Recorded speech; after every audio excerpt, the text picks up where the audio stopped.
Hey, how's it going? Marc, Ellis here.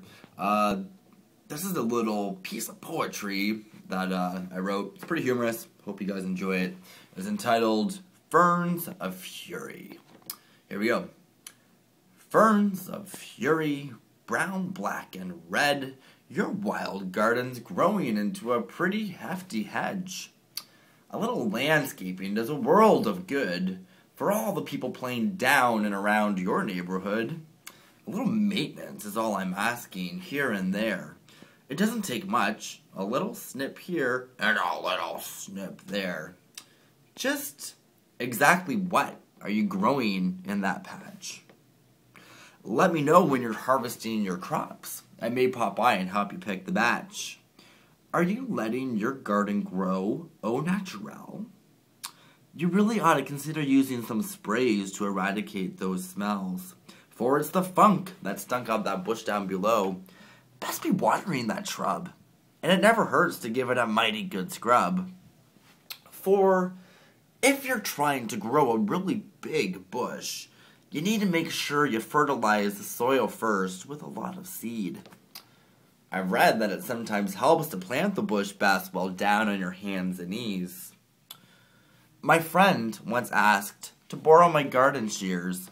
He mentioned to myself that he had way too many weeds growing in the rear of his backyard. They were getting wilder every day.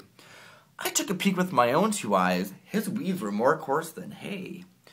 From what I gathered and from what I saw, I suggested to my good dear friend that he may also wish to borrow my gardening claw. You gotta dig it in real deep. You gotta crank it with all your might. You gotta rip out all that nasty junk and throw it out of sight.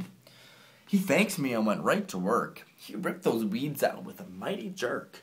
And when he was finished, his garden groomed, the mountain of weeds no longer loomed.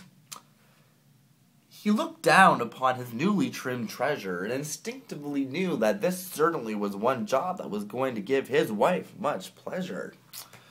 I wandered back to my own backyard. I hadn't walked far when out of the corner of my eye I most certainly spied the house on the corner just across the lane. Such an eyesore it filled me full of pain, for the woman who lived there owned an absolutely monstrous hedge.